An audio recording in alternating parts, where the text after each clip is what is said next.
I am Simon, 35 years old. On the exact day of our 7th wedding anniversary, I walked into my wife's corporate headquarters to surprise her, only to find her accepting a marriage proposal from her billionaire CEO. I stood there in the lobby, holding a bouquet of her favorite lilies, watching the woman I vowed to spend my life with kiss another man while 200 of her employees cheered them on. It was a perfectly staged spectacle. Her CEO, Harrison, even had the nerve to look right at me over her shoulder and smile. But there was one massive detail my wife and her arrogant new fiancé completely forgot to consider. They thought I was just a stay-at-home husband, a quiet tech nerd they could easily discard. They had absolutely no idea that I secretly owned 83% of that very company through a family trust, and with one phone call, I was about to vaporize their entire empire. Now they are the ones begging on my porch. Before I tell you exactly how I tore their perfect lives apart, piece by piece, please hit that like button if you believe in justice. And do not forget to let me know where you are watching from in the comments. Now, let's go back to the morning everything shattered.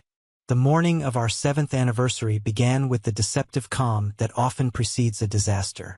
The sun broke through the tall oak trees lining our driveway in upscale Connecticut, casting long, peaceful shadows across the hardwood floors of our kitchen. I was awake early, grinding fresh espresso beans. Barnaby, our aging golden retriever, rested his heavy head on my bare feet, letting out a soft sigh. It was a picture of domestic tranquility, a carefully constructed illusion I had bought and paid for. Serafina emerged from the master suite exactly at 7 o'clock. She was moving with that frantic, high-voltage energy she always adopted before a major corporate presentation. She wore a perfectly tailored navy blue suit, a silk blouse, and a pair of heels that cost more than my first car. She did not look at me. She went straight to the marble island, picked up her travel mug, and waited for me to fill it. I handed her the coffee. I looked at her face, searching for a glimmer of recognition for what today was. I expected a smile. I expected a quiet moment between the chaos.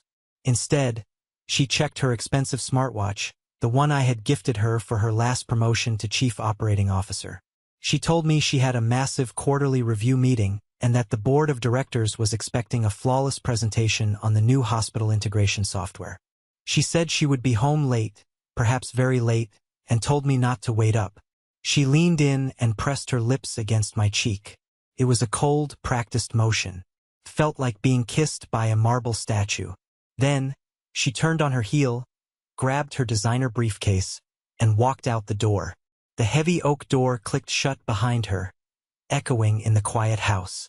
I stood there for a long time, listening to the roar of her engine as she backed out of the driveway.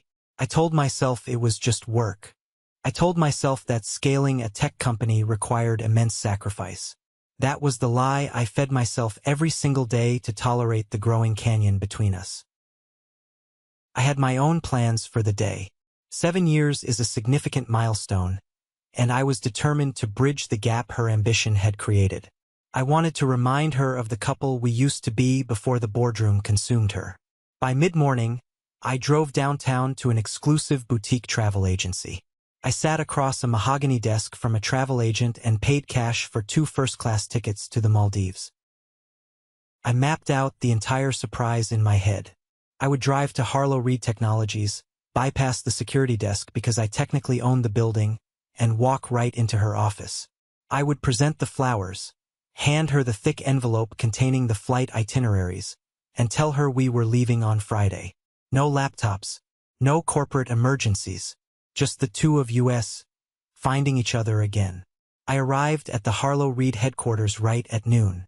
The building was a towering monument of glass and steel, reflecting the bright afternoon sun.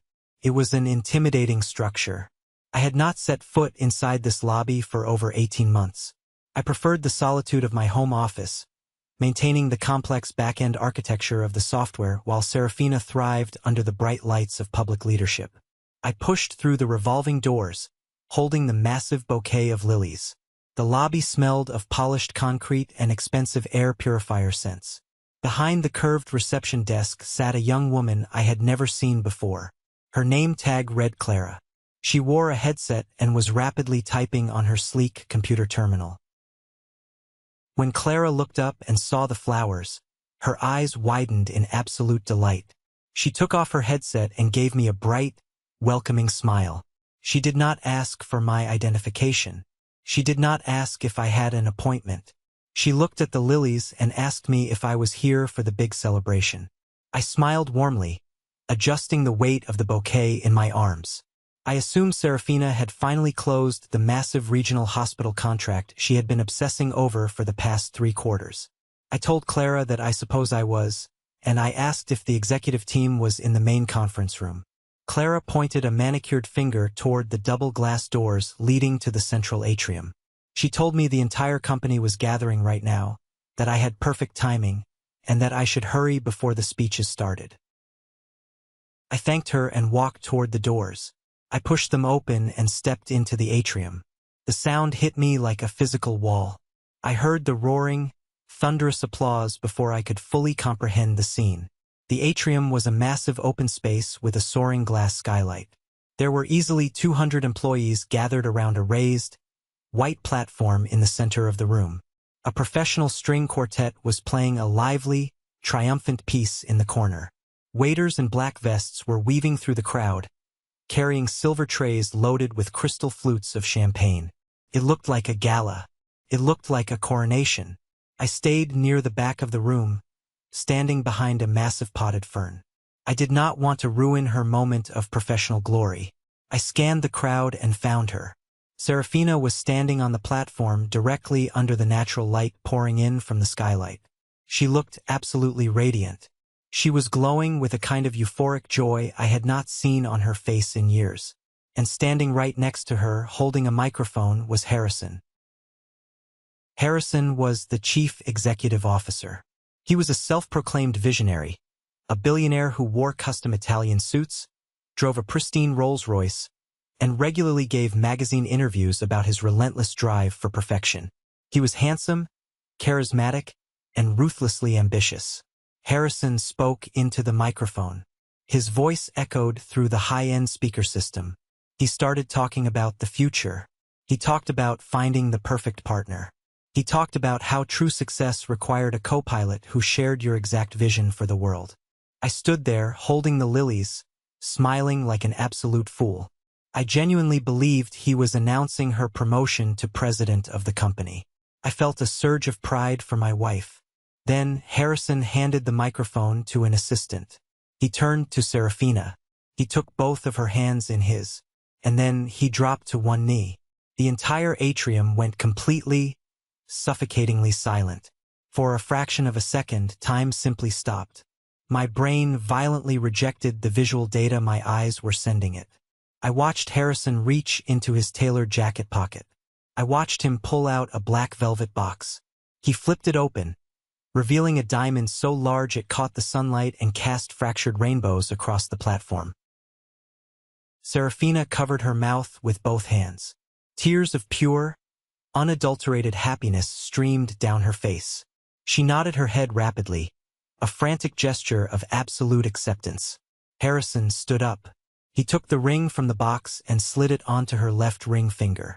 Then, he wrapped his arm around her waist, pulled her body flush against his, and kissed her. The crowd erupted. The cheering was deafening. People were whistling. The string quartet swelled their music to a crescendo. 200 people were celebrating the destruction of my marriage. It was not a polite corporate kiss. It was a deeply intimate, practiced kiss. It was the kiss of a man who owned her, body and soul. It was the kiss of a man who had been sleeping in the bed I paid for. A woman standing just a few feet to my left clapped her hands together, tears in her eyes. She leaned over to her coworker and whispered that they were the most perfect couple she had ever seen. I could not breathe. I could not move. The lilies in my arms suddenly felt like a bundle of lead. At that exact moment, Harrison pulled away from the kiss. He kept his arm tightly around Serafina's waist. He looked out over the sea of his adoring employees, basking in his own manufactured glory. And as his gaze swept the back of the room, his eyes locked directly onto mine. Harrison knew exactly who I was. We had shared polite conversation at the company holiday party 3 years ago. He knew I was her husband. His smile did not waver. It did not falter. In fact, his smirk grew wider, stretching into a look of absolute, arrogant triumph. He leaned his head down and whispered something directly into Serafina's ear. Serafina turned her head, following his line of sight. She looked past the crowd, past the waiters, and saw me standing next to the fern. She saw the man she had promised her life to, holding a massive bouquet of her favorite flowers. All the color instantly drained from her face. The euphoric glow vanished, replaced by a mask of sheer, paralyzed terror. She looked at me. Then she looked down at the massive diamond ring on her finger. Then she looked back at me. She did not push Harrison away. She did not step down from the platform. She did not scream my name. She just stood there, frozen in the spotlight, letting the crowd cheer for a life she had stolen. I did not scream. I did not throw the flowers to the floor. I did not storm the stage and throw a punch. Rage, when it reaches its absolute peak, does not burn hot and loud. It freezes. It becomes perfectly, terrifyingly silent. I turned around and walked out the glass doors. I kept my posture completely straight. I walked through the lobby, past Clara, who was clapping enthusiastically, and out into the harsh sunlight. I walked to the parking garage. I unlocked my car, got into the driver's seat, and closed the door. The heavy thud of the car door sealing shut cut off the faint sound of the music from the building. The silence inside the car was deafening. I looked at the thick envelope sitting on the passenger seat. The Maldives. The grand gesture meant to save a marriage that had already been brutally murdered. I picked up my phone. My hands were perfectly steady. The adrenaline had crystallized my focus. I did not call my wife. My first call was to the travel agent. I gave him my booking reference. I told him to cancel the flights, cancel the overwater villa, and refund the cash directly to my private holding account. He tried to ask if there was an emergency. I hung up. My second call was to my personal wealth manager at the bank. I provided my social security number and my maximum level security clearance PIN. I ordered an immediate, absolute freeze on every single joint account connected to Serafina's name. Checking, savings, investment portfolios, credit lines, everything. I instructed the manager to block all outgoing transfers and lock her debit cards instantly. My third call was to Montgomery. Montgomery was my family's trust lawyer. He had managed the Carter estate since I was a teenager. He was a shark in a tailored suit, a man who viewed human emotion as a severe liability in business. He answered on the second ring. I did not say hello. I told him what I had just witnessed. I described the platform, the ring, the kiss, and the cheering crowd. There was a long, heavy pause on the line. Montgomery did not offer pity. He offered strategy. I told Montgomery I was officially activating the primary dissolution clause. I wanted to withdraw my 83% share from the Harlow Reed holding structure immediately. The shares were currently valued at $558 million. Montgomery's breath hitched. He warned me that pulling that much equity without a standard 30-day notice would trigger an immediate catastrophic liquidity crisis for Harlow Reed. It would freeze their operational credit lines. It would completely halt their pending IPO. It would shatter investor confidence and destroy Harrison's empire in a matter of hours. I gripped the leather steering wheel until my knuckles turned white. I told Montgomery that destroying Harrison's empire was exactly the point. I told him to execute the withdrawal immediately. I started the engine and drove home. I walked inside the quiet house. I tossed the bouquet of dead lilies onto the kitchen counter, next to the espresso machine. I walked into the living room and sat down in my leather armchair. The house felt like a museum. 30 minutes later, my phone screen lit up. The asset freeze must have hit her phone. The screen showed 152 missed calls from Serafina, and then the heavy brass doorbell began to ring. The doorbell kept ringing. It was not a polite knock. It was a desperate, chaotic hammering against the heavy oak wood. I sat completely still in the shadows of my living room, listening to the frantic sound, letting the reality of the last 7 years wash over me in agonizing detail. The world looked at Serafina and saw a brilliant, self-made executive. They looked at me and saw a quiet, introverted guy who puttered around a home office, benefiting from his beautiful wife's insane corporate salary. They thought I was a leech. Her colleagues thought I was a trophy husband at best, a burden at worst. Serafina's family certainly believed I was a parasite. But none of them knew the actual origin story of Harlow Reed Technologies. None of them knew the truth about who really owned the ground they walked on. 7 years ago, we were not living in an upscale Connecticut suburb. We were living in a cramped, second-floor apartment that constantly smelled of cheap takeout food and damp carpet. I was a software architect, spending 18 hours a day huddled in front of glowing monitors, coding the complex back-end architecture of a revolutionary medical data platform. Serafina was a junior marketing executive at a failing firm. She had a silver tongue, an aggressive charm, and a desperate, burning hunger for success. We were a team. We were supposed to build a life together. I built the product and she went out and sold the vision. But vision does not pay server hosting fees. Vision does not hire development teams. We needed capital. We had maxed out every credit card we owned. The traditional banks laughed us out of their offices. That was when I made the most significant, and ultimately the most devastating sacrifice of my life. My father had passed away suddenly a few years prior. The funeral was a blur of black suits and hollow condolences. He left behind a substantial inheritance, locked securely in a family trust designed to protect my future. It contained my untouched college fund, several lucrative stock portfolios, and real estate holdings. I went to Montgomery, the custodian of the trust, and begged him to release the funds early to seed our startup. Montgomery strongly advised against it. He sat across his massive desk, steepled his fingers, and warned me about the extreme risks of mixing a young marriage with volatile venture capital. He told me that money changes people in ways love cannot prevent.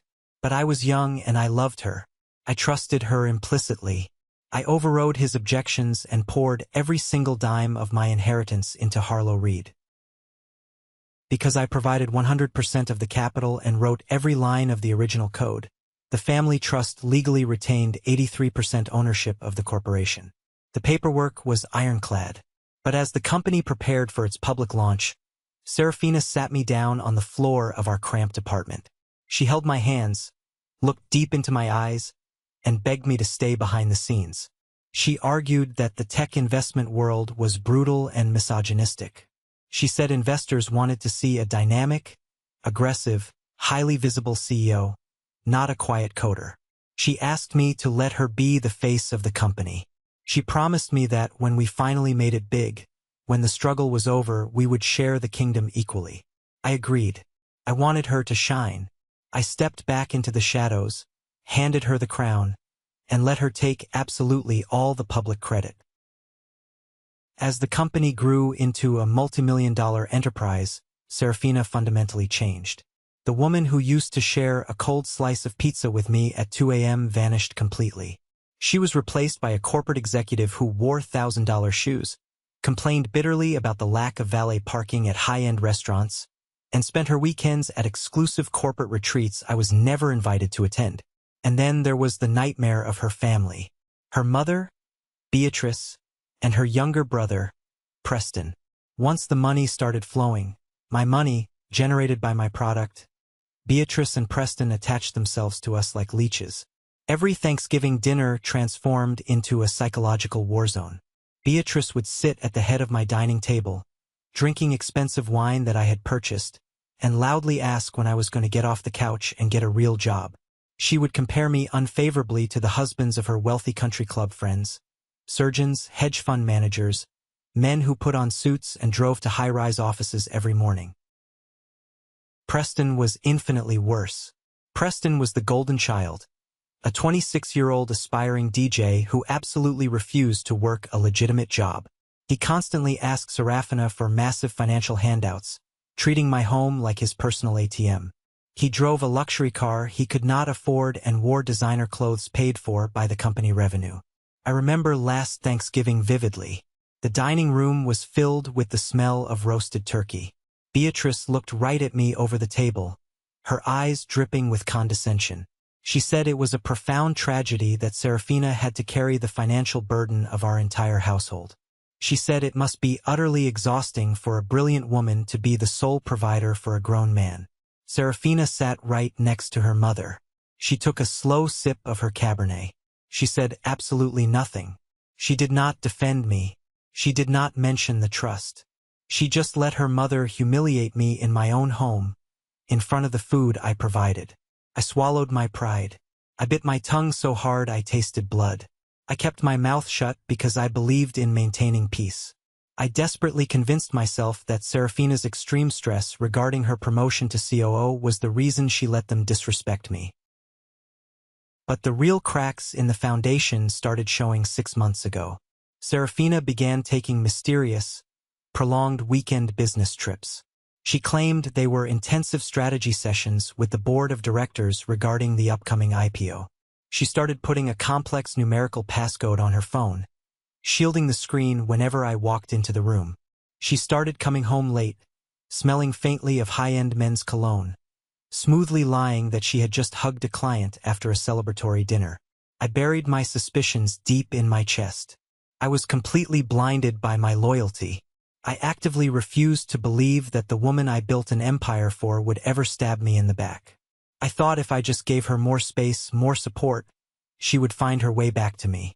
But sitting in the dark living room, listening to the doorbell ring incessantly, all those fragmented memories violently clicked into a coherent picture. The late nights, the unprovoked, vicious arguments, the way she physically flinched and pulled away when I tried to touch her shoulder. It was all a meticulously calculated performance. She had been living a complete double life. She was playing the dutiful, stressed wife at home while aggressively planning a glamorous future with a billionaire CEO. The doorbell finally stopped ringing. The silence was heavy.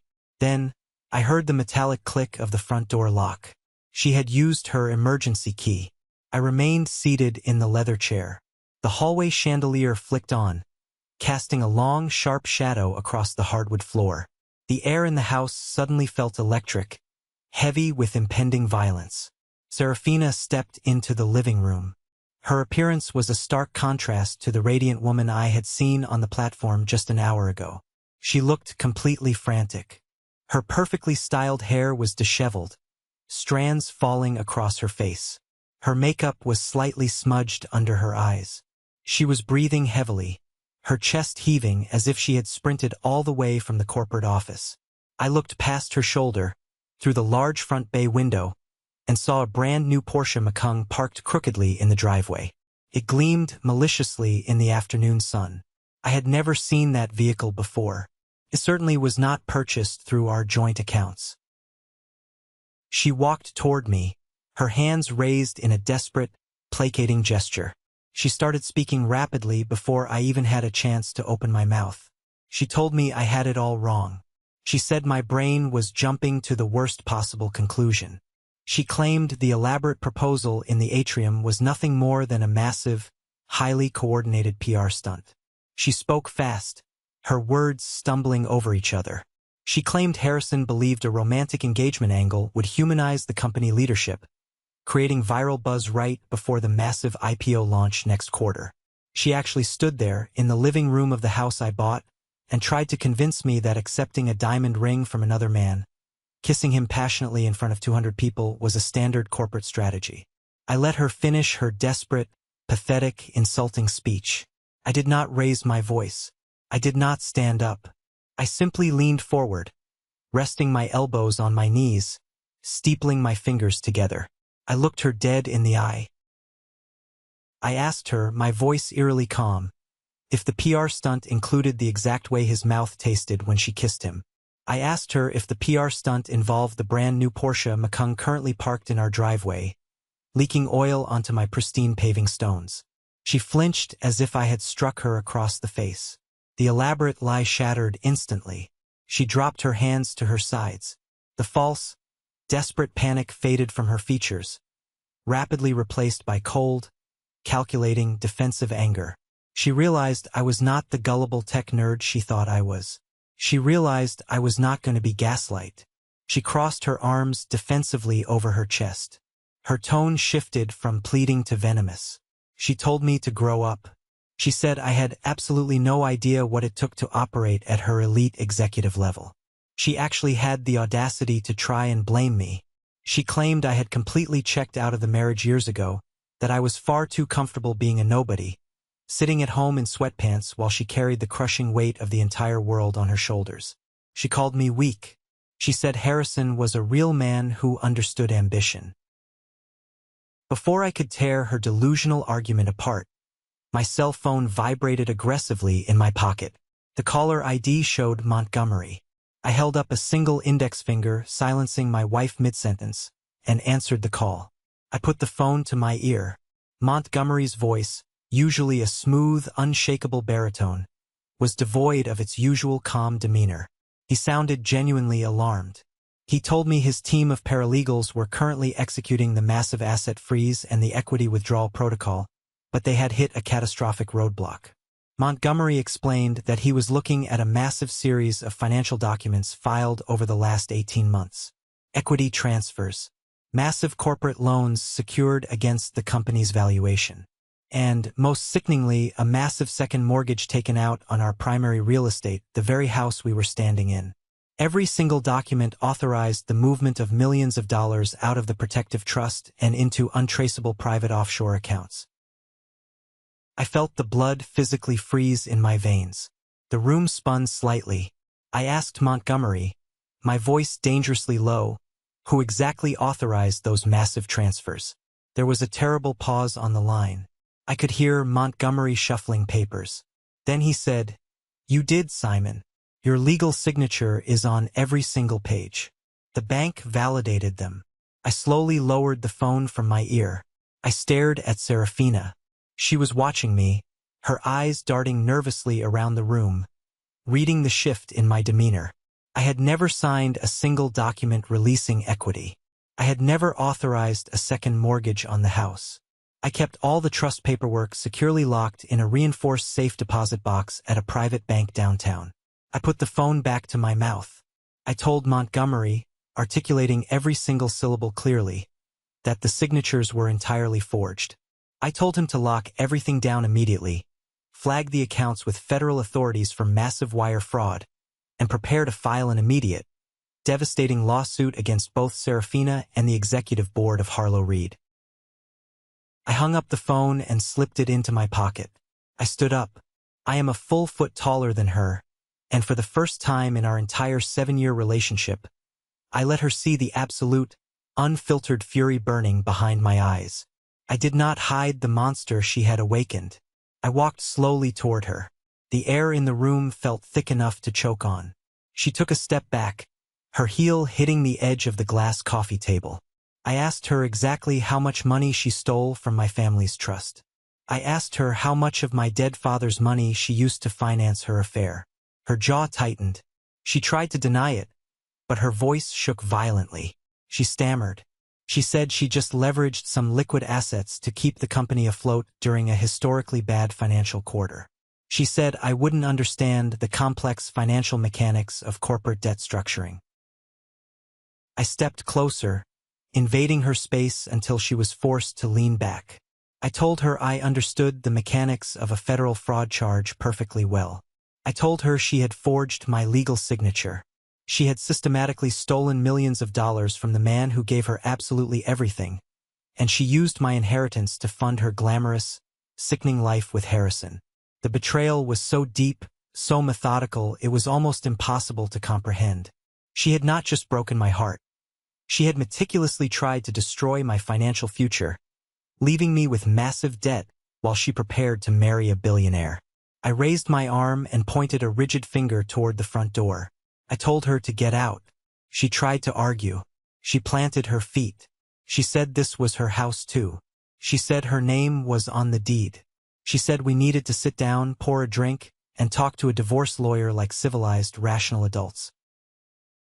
I reached into my pocket, pulled out my phone, and openly dialed the local police precinct. I did not break eye contact with her for a millisecond.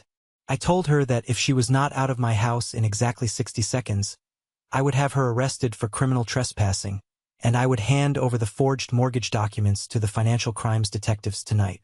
I told her she would be sleeping in a holding cell wearing an orange jumpsuit before midnight.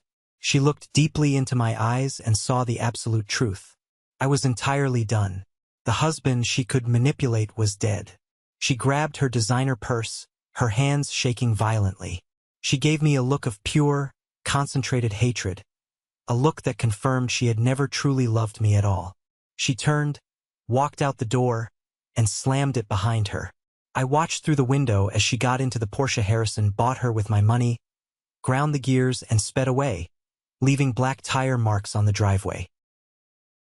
I walked over to the door, locked the heavy deadbolt, and engaged the digital security system. I called Barnaby over to me.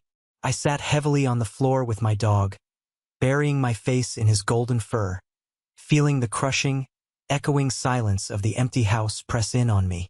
The marriage was over. The war had officially started. The next 24 hours were a masterclass in cold, silent execution. I did not sleep a single minute. I drank 4 pots of black coffee. I completely transformed my home office into a heavily fortified legal war room. Whiteboards were brought in. Stacks of financial records covered every available surface. At 6 a.m., Montgomery arrived. He did not come alone. He brought Valerie. Valerie was a senior forensic accountant, a woman who looked like a strict librarian but operated like a merciless financial assassin. She did not care about the emotional drama. She did not ask me how I was feeling. She only cared about the numbers, the metadata, and the digital paper trail. She opened her laptop, connected to the encrypted bank servers, and went to work. The silence in the room was punctuated only by the rapid clicking of her keyboard. By noon, Valerie found the smoking gun. It wasn't just Serafina acting alone. The forged documents, the hidden transfers, the inflated expense reports, they all had to pass through the company's complex financial department. Someone with high-level clearance inside Harlow Reed had to actively approve the movement of the stolen funds and mask them from the standard auditing software. Valerie tracked the digital footprint back through a maze of dummy shell companies. It all pointed to one specific, highly restricted executive authorization code. It belonged to Desmond. Desmond was the chief financial officer of Harlow Reed. More importantly, Desmond was supposed to be my closest friend. We used to play golf together every Sunday. I was a groomsman at his wedding. I had personally recommended him for the CFO position when the company first expanded. But when Serafina gained absolute operational power, she brought Desmond into her corrupt inner circle. Valerie projected the wire transfers onto the wall monitor. Desmond had been systematically hiding the money Serafina stole from my trust. He disguised the massive fund transfers as vendor payments, offshore consulting fees, and inflated equipment purchases. And where did that money go? It went to buy a $200,000 limited edition Patek Philippe watch for Harrison's birthday.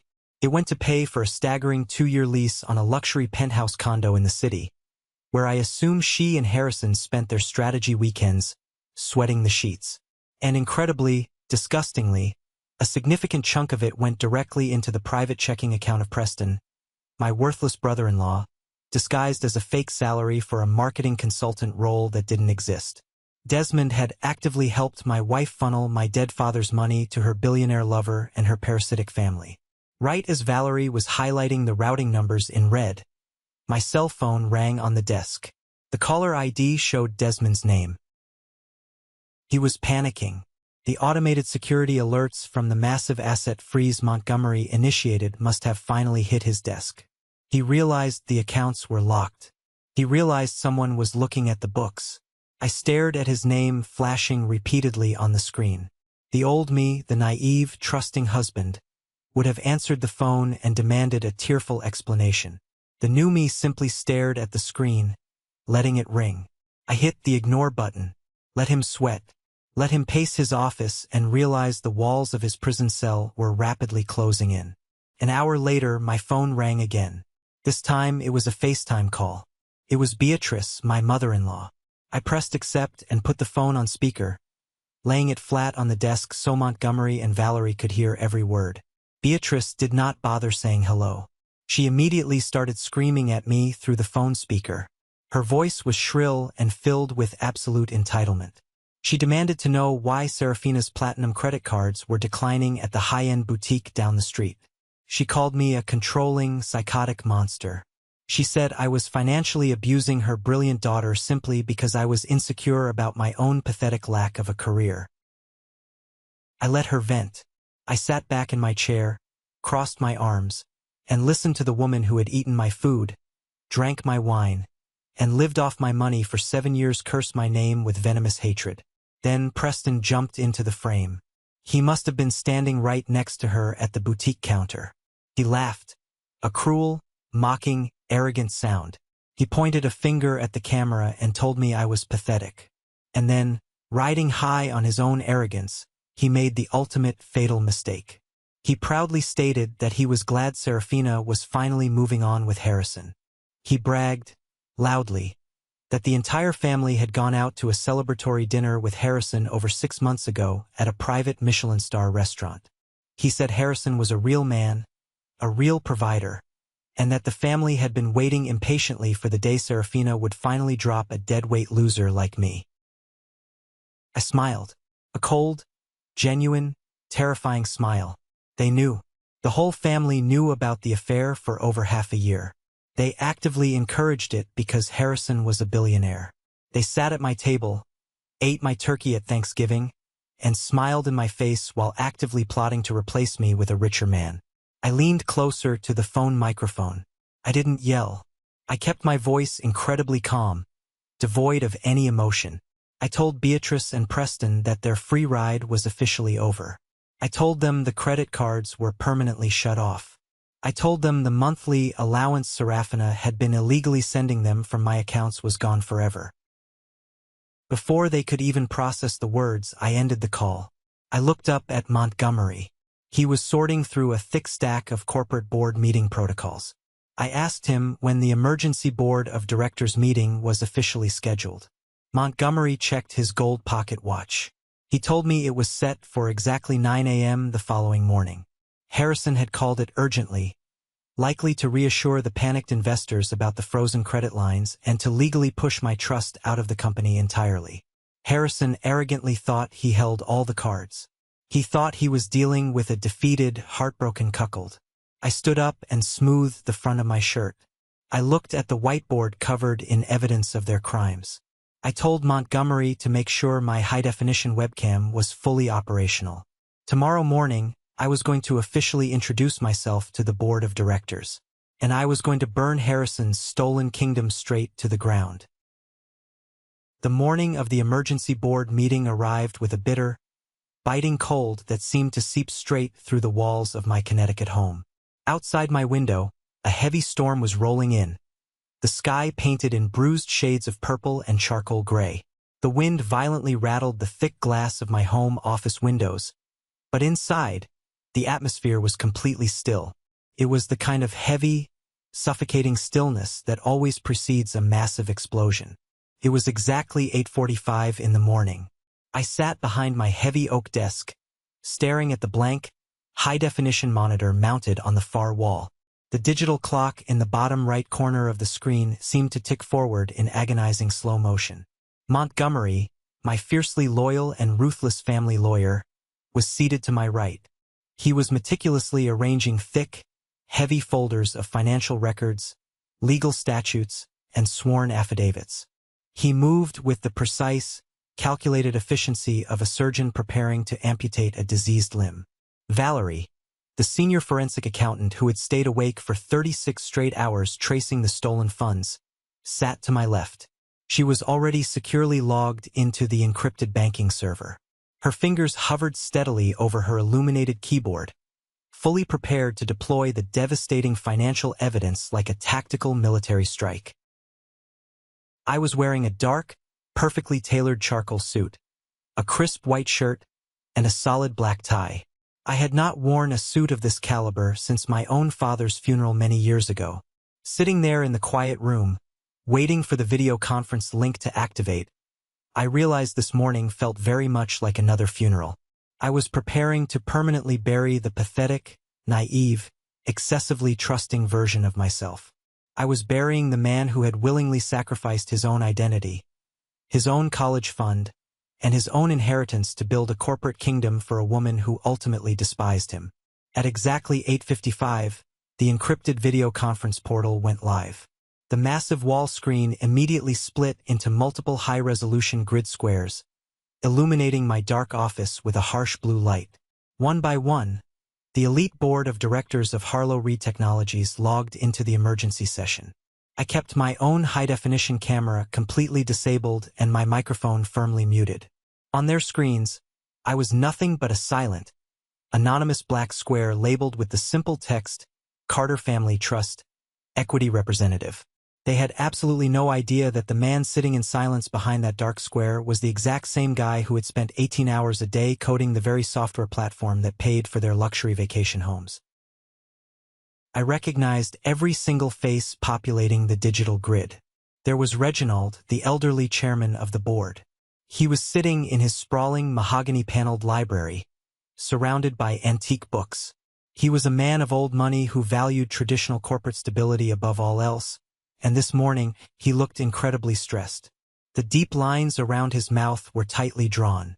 Next to him on the grid was Gideon, the lead independent director. Gideon was sharp, analytical, and highly skeptical of sudden market movements. He sat in a sterile white office, aggressively chewing on the end of a silver pen, radiating severe agitation. And then, filling the largest grid square originating from the main executive conference room downtown, were Harrison and Serafina. Harrison was lounging casually in his oversized leather executive chair at the head of the long polished table. He was purposely not wearing a tie portraying that carefully manufactured, highly curated image of a relaxed, untouchable tech billionaire. He wore a crisp designer shirt unbuttoned at the collar, and he looked aggressively confident. He actually looked bored, as if this massive financial crisis was nothing more than a minor annoyance cutting into his golf schedule. Serafina sat right next to him, her posture rigidly perfect. She wore a pristine white designer dress that probably cost more than most people make in a month. Her hair was pulled back into a severe, professional knot. She looked slightly tired, the skin around her eyes just a fraction puffy, but she maintained an icy, impenetrable facade of absolute control. Behind them, through the massive floor-to-ceiling windows of the executive boardroom, the sprawling city skyline stretched out, completely oblivious to the absolute massacre that was about to take place within those glass walls. Reginald cleared his throat loudly into his microphone, the sound carrying a heavy weight, calling the emergency meeting to order. His voice was gravelly and lacked any of the usual warm corporate pleasantries. Reginald stated for the official legal record that Harlow Reed Technologies was currently facing an unprecedented, catastrophic liquidity crisis.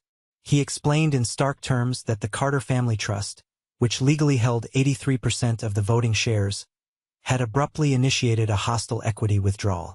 Furthermore, the trust had ordered an immediate, total freeze on all operational credit lines and asset accounts. Reginald looked directly into his camera lens and said this aggressive action threatened to completely derail the upcoming massive IPO, vaporize investor confidence, and force the company into immediate federal bankruptcy proceedings before the end of the week. Harrison leaned forward, dominating the camera frame, completely unbothered. He adjusted his expensive jacket and began to speak in that smooth, practiced baritone voice he regularly used for glowing magazine interviews and keynote speeches. He told the board of directors not to panic. He actually chuckled, a patronizing, condescending sound that echoed loudly through my office speakers. He confidently stated that this aggressive maneuver by the Carter Trust was nothing more than a classic, transparent intimidation tactic used by archaic investment firms to secure a much larger financial payout right before a highly lucrative IPO. Harrison looked around the virtual room, making eye contact with the camera, and confidently declared that he had already spoken at length to his personal wealth management team in New York. He promised the board, putting his hand over his heart, that he would personally leverage his own vast private real estate assets and stock portfolios to bridge the current financial gap. He swore he would secure a massive new line of credit by the afternoon and ultimately buy the Carter Trust out of the company entirely, removing them as a constant threat to their innovation. Harrison masterfully framed himself as the ultimate corporate savior. He spoke passionately about his unique vision, his bold leadership, and his unwavering commitment to the corporate family. He then turned his head to look at Serafina and publicly praised her. He called her the most brilliant, resilient chief operating officer in the entire tech industry. He claimed that together, as a unified leadership front, they would seamlessly guide Harlow Reed through this temporary turbulence and steer it straight into a multi-billion-dollar valuation. I sat in my quiet office, my hands resting flat on my desk, listening to this arrogant man outline his grand strategy using the exact company I built with my own hands. I listened to him casually talk about my inheritance, my father's legacy, as if it were petty cash he could simply sweep off the boardroom table. Gideon, the sharp independent director, suddenly interrupted Harrison's grand monologue. Gideon looked extremely nervous and was no longer chewing his pen. He pointed out the massive mathematical flaw in Harrison's promise. Gideon stated clearly that buying out an 83% equity stake would require several hundreds of millions of dollars in highly liquid cash, something Harrison certainly did not have readily available on hand without totally liquidating his own wealth and triggering a massive tax liability. Gideon also astutely noted that the formal notice from the trust had explicitly cited massive financial irregularities and potential executive misconduct as the legal basis for the sudden withdrawal. Harrison waved his hand dismissively at the camera, completely brushing off the accusation. He blatantly, smoothly lied to the board of directors on a recorded corporate line. He stated that the alleged financial irregularities were simply minor clerical errors. He claimed they were insignificant accounting discrepancies regarding travel expenses that his brilliant CFO, Desmond, was already correcting as they spoke. Harrison passionately insisted that the Carter Trust was weaponizing these minor clerical errors to force an illegal hostile takeover. Reginald sighed heavily, rubbing his temples as if he felt a massive migraine coming on. He looked directly at the black square on his screen that represented me. Reginald formally addressed the Carter Family Trust. He asked the representative to please turn on their camera, state their full legal identity for the corporate record, and explain the exact justification for attempting to unilaterally destroy the company they were heavily invested in. Montgomery looked at me. He gave me a single, sharp nod of absolute approval. The trap was now perfectly set. The bait had been swallowed whole. Harrison had just explicitly lied to the board of directors on a recorded federal line regarding corporate finances. I reached my right hand out and placed my index finger on the computer mouse. I took a deep, steadying breath, filling my lungs with cold air. I thought about the last 7 years of calculated lies. I thought about the agonizing Thanksgiving dinners where I sat silently and allowed myself to be humiliated. I thought about the passionate kiss in the atrium that shattered my reality. I thought about my father's hard-earned legacy being systematically used to buy luxury watches and penthouses for a man who slept with my wife. I clicked the button and enabled my high-definition camera. The anonymous black square on the video conference grid instantly vanished, replaced immediately by a crystal-clear, high-definition broadcast of my face sitting behind my heavy oak desk. I looked directly into the camera lens, ensuring my facial expression was entirely devoid of warmth, completely stripped of any lingering hesitation or mercy. The reaction across the digital grid was instantaneous and absolutely spectacular to witness. On the main executive screen, I watched the arrogant, smug smile physically slide off Harrison's face, as if it had been violently wiped away by an invisible hand. He blinked rapidly, his eyes widening in pure shock, leaning closer to his monitor as if he was experiencing a vivid hallucination. Beside him, Serafina looked like she had just been struck by a high-voltage electrical current. Her jaw literally dropped open, abandoning all pretense of corporate poise. The color drained from her face so fast and so completely that her skin perfectly matched the pristine white of her designer dress. She gripped the heavy edge of the polished conference table so hard her knuckles turned stark, bone white. For 10 agonizing, Beautiful, incredibly long seconds. Absolutely nobody on the call spoke a single word. The silence was absolute, thick, and suffocating. Reginald was the very first person to break the stunned silence. He aggressively squinted at his screen, adjusting his thick reading glasses, leaning forward in his leather chair. He looked profoundly confused. He said, his voice laced with irritation, that they had formally requested the legal representative of the Carter Family Trust. He demanded to know who exactly was sitting on this secure line. I leaned forward, deliberately clasping my hands together on the center of my desk. I kept my voice perfectly measured, projecting a cold, hard authority I had kept deeply hidden for nearly a decade. I formally introduced myself as Simon Carter. I stated clearly and unequivocally that I was the sole living beneficiary and absolute legal controller of the Carter Family Trust. I looked directly at Harrison's grid square on the monitor and added, raising my voice just a fraction, that I was also the original software architect of Harlow Reed Technologies, the sole provider of the initial seed capital, and, as of this very morning, the husband of the chief operating officer sitting right next to him. The collective, sharp gasp from the other board members was clearly audible through my office speakers. Gideon physically recoiled in his office chair, his eyes darting back and forth across the screen. Reginald looked completely stunned, shifting his furious gaze from my calm face on the screen directly to Serafina's terrified expression. Harrison desperately tried to salvage the rapidly deteriorating situation. His voice cracked slightly, completely losing all of its practiced, smooth bravado. He pointed a violently shaking finger directly at the camera and shouted that this was a massive, illegal conflict of interest. He frantically demanded that I be immediately disconnected and removed from the secure call, aggressively claiming this was nothing more than a messy, bitter domestic dispute unfairly spilling over into vital corporate governance. I did not raise my voice. I did not match his frantic energy. I simply told Harrison to shut his mouth. I spoke the words with such absolute, freezing, terrifying authority that he actually snapped his jaw shut instantly, looking like a scolded child. I turned my absolute attention back to Reginald, the chairman. I informed the entire board of directors that this was absolutely not a domestic dispute.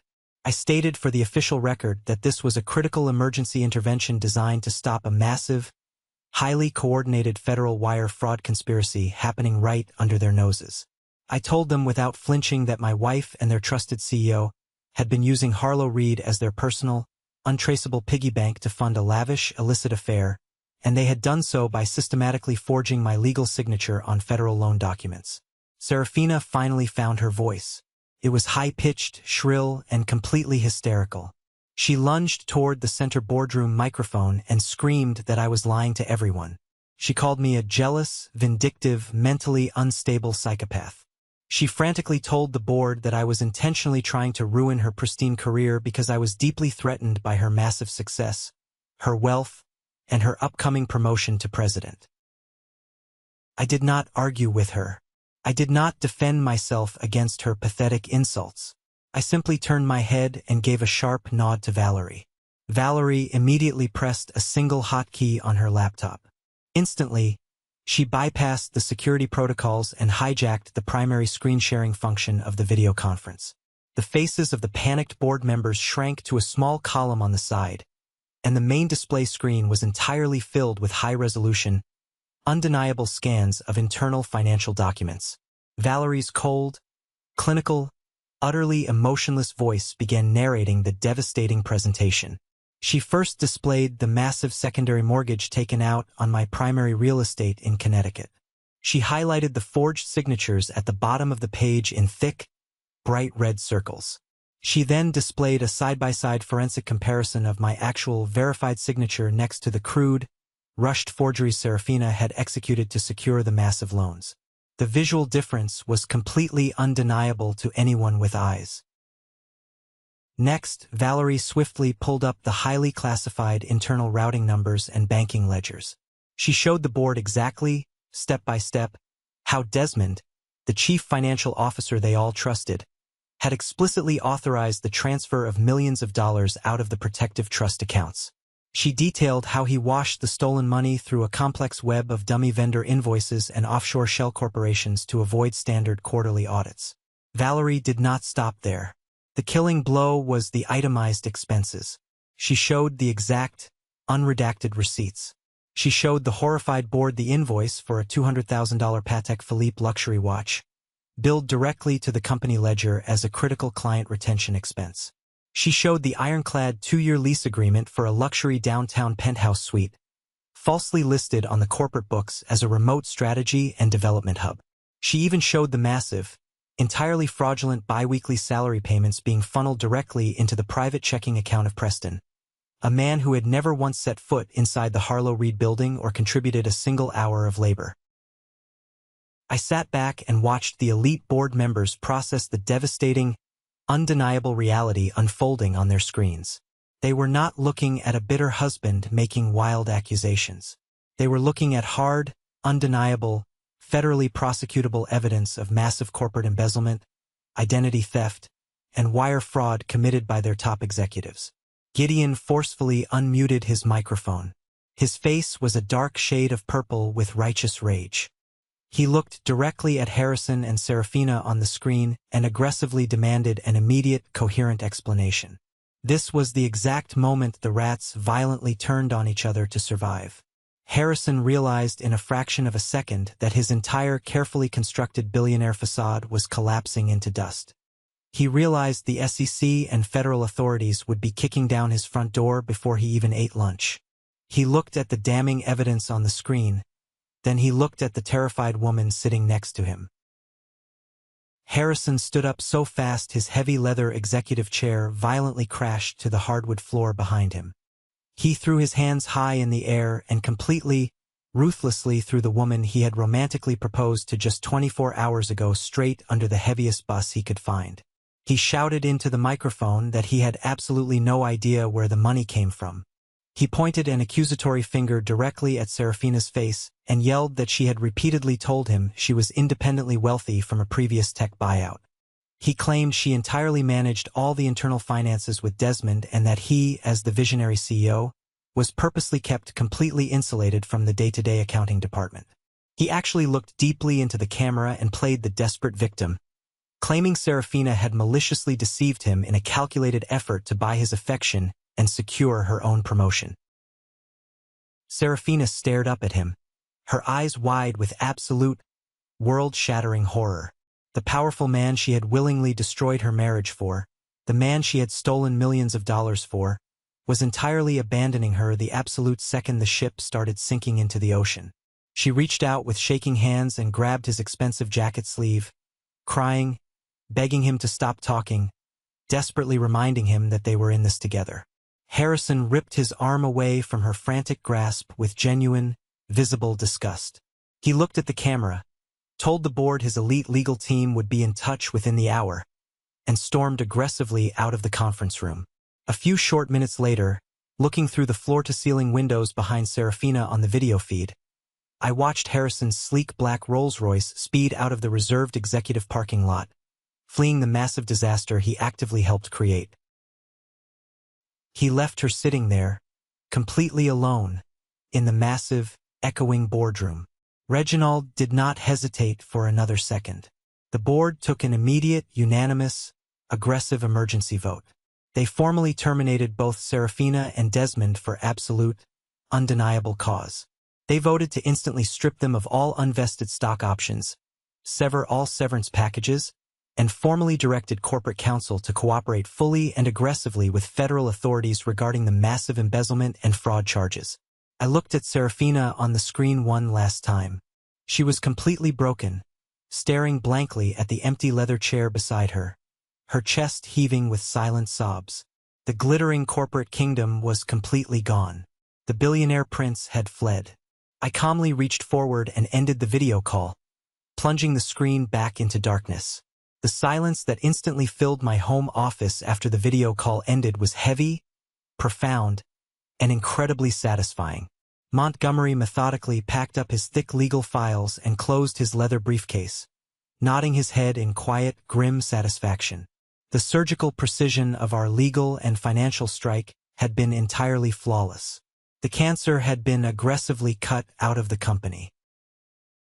Late that afternoon, as the storm outside finally broke and the sun began to set, casting long, dark, dramatic shadows across the wet grass of my front lawn, a battered yellow taxi pulled slowly into my driveway. Serafina stepped out of the back seat. She did not have the keys to the brand new Porsche Macan. I safely assumed Harrison's aggressive legal team had already repossessed the vehicle before she even left the corporate parking garage. She walked slowly up the concrete front steps, her shoulders slumped, looking exactly like a hollow ghost of the vibrant, arrogant woman who had left for work just the previous morning. I opened the heavy front door before she could even raise her hand to ring the bell. Barnaby, my loyal dog, stood firmly by my side, a low, dangerous warning growl rumbling deep in his chest. He had never once growled at her before in his entire life. Animals possess a unique instinct. They always sense a fundamental shift in the hierarchy and recognize a threat. Serafina looked up at me from the bottom step. Her expensive white designer dress was deeply wrinkled and stained with coffee, and her eyes were severely red and swollen from hours of crying in the back of a taxi. All the arrogance, all the impenetrable corporate armor she wore like a shield, was completely gone. She looked incredibly small. She looked absolutely terrified of the future. She started to cry again, real, ugly, gasping tears, and practically begged me to let her come inside the house. She told me repeatedly that she was so incredibly sorry for everything. She sobbed that Harrison had completely abandoned her at the office, immediately blocked her phone number, and instructed the building security to lock her out of the downtown penthouse. She said her credit cards were entirely frozen and she had absolutely nowhere else to go. She actually tried to reach out and touch my arm, desperately attempting to play the role of the broken, remorseful wife seeking shelter. I did not step aside. I did not soften my posture. I looked down at her with absolute, glacial indifference. I felt like I was looking at a complete stranger who had wandered onto my property by mistake. I told her, my voice completely devoid of pity, that her tears and her apologies were entirely worthless to me now. I reached into the inside breast pocket of my suit jacket and pulled out a thick, heavy legal envelope. I handed it to her. She took it with violently trembling hands, looking down at the heavy premium paper as if it were a bomb about to detonate. I told her exactly what it was. Those were the finalized, ironclad divorce papers. I laid out the absolute, non-negotiable ultimatum standing there on the porch. I told her she would sign every single page immediately, formally waiving all rights to any future alimony.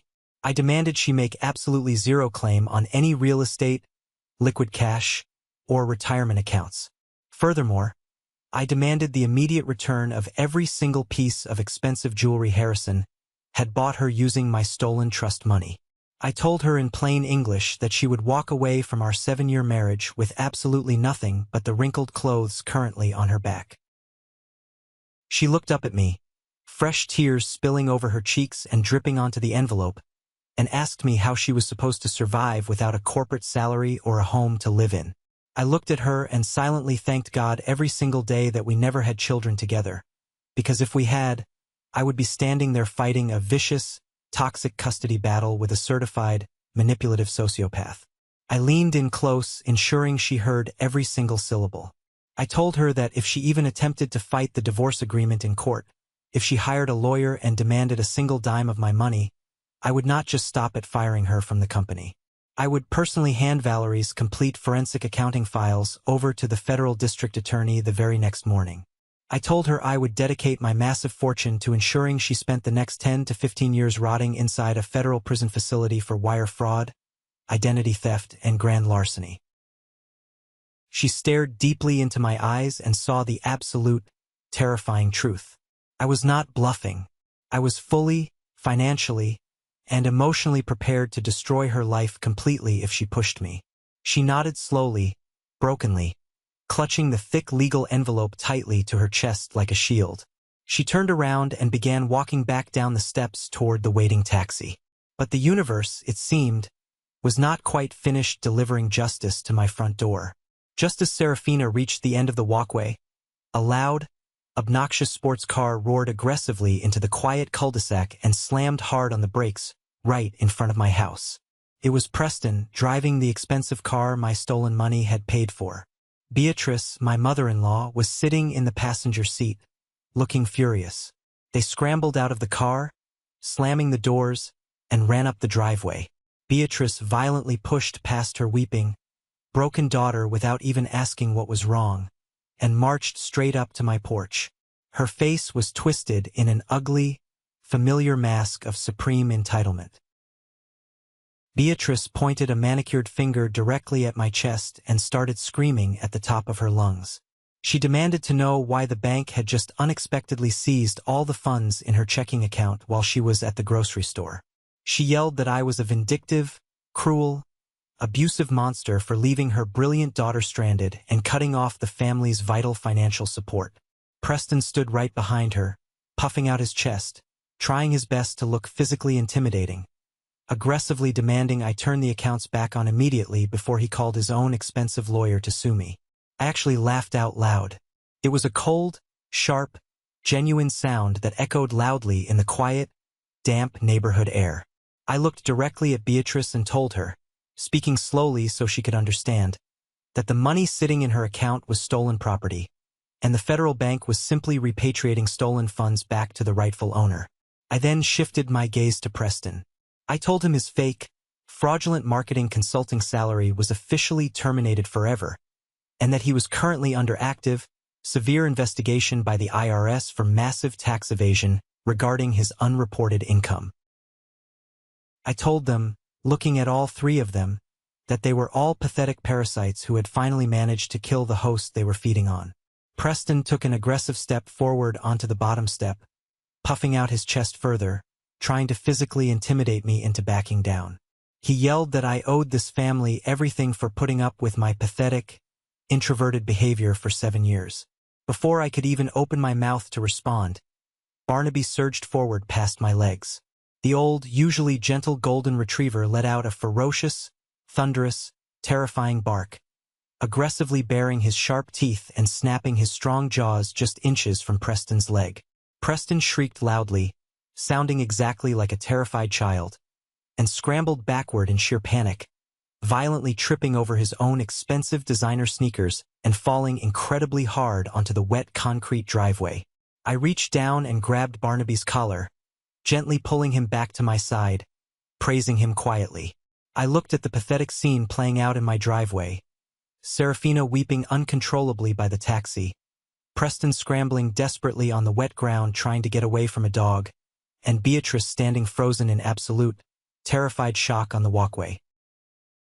I told them to get off my property immediately before I called the police and had them all arrested for criminal trespassing. I told them they were completely dead to me. I stepped back inside my warm house, grabbed the handle of the heavy oak door, and pulled it shut, sliding the deadbolt into place. The heavy, metallic click of the lock securing the door was arguably the most satisfying sound I had ever heard in my entire life. I looked down at Barnaby, gave him a heavy, affectionate pat on the head, and walked slowly into the kitchen to brew a fresh pot of coffee. The air in the house suddenly felt infinitely lighter. The suffocating, toxic weight of their presence was permanently gone. The brutal storm was finally over. 8 long, transformative months later, the chaotic dust had finally settled, revealing a completely different and vastly improved corporate and personal landscape. The divorce was finalized with brutal, breathtaking efficiency. Faced with the overwhelming, undeniable threat of a massive federal lawsuit and decades of criminal prosecution, Serafina signed the divorce papers without uttering a single argument. She walked away from our marriage with absolutely nothing. No real estate, no alimony payments, no access to hidden assets. The corporate fallout at Harlow Reed Technologies was equally absolute and devastating for the guilty parties. I formally and publicly stepped out of the shadows and accepted the powerful role of executive chairman of the board. I did not want the grueling daily grind of being the CEO. I intentionally hired a highly competent, deeply ethical leader with a proven track record to handle operations. My new job was to oversee the long-term strategic vision and ensure the software architecture I originally built remained uncompromised by corporate greed. The very first action I took as chairman was initiating a massive, ruthless, company-wide forensic audit to cleanse the culture. Desmond, my former close friend and the deeply corrupt CFO, surrendered his financial licenses permanently in a desperate plea deal to avoid serving federal jail time. He is now completely, legally banned from ever working in the financial sector for the rest of his life. Harrison did not magically escape the massive blast radius of his own arrogance. Once the nervous board of directors fully realized he was deeply entangled in a highly toxic, extremely public scandal that directly threatened the massive valuation of the upcoming IPO, they turned on him like a pack of starving wolves. The institutional investors panicked and threatened to pull their funding. To desperately save the company's valuation, Harrison was forcefully backed into a corner and forced to quietly resign. He stepped down in complete professional disgrace, forced to sign a strict, ironclad non-disclosure agreement to receive his exit package. He kept a fraction of his wealth, but he entirely lost his massive platform, his absolute power, and his untouchable, pristine reputation. In the highly ego-driven world of tech billionaires, becoming irrelevant and shunned by your peers is a fate vastly worse than personal bankruptcy. As for Serafina, Montgomery kept quiet, discreet tabs on her solely to ensure she strictly adhered to the terms of the legal settlement. The brilliant, ambitious, arrogant executive who used to wear $1,000 shoes and drink expensive champagne on brightly lit corporate stages is currently working as a mid-level shift manager at a discount retail clothing store in a depressing strip mall 2 towns over. She lives in a cramped, poorly lit apartment with her deeply bitter mother, Beatrice. Both of them are currently drowning in the massive, suffocating consumer debt they foolishly accumulated while desperately trying to maintain a pathetic illusion of vast wealth they never actually possessed. Preston was legally forced to sell his loud sports car to pay his massive back taxes to the IRS.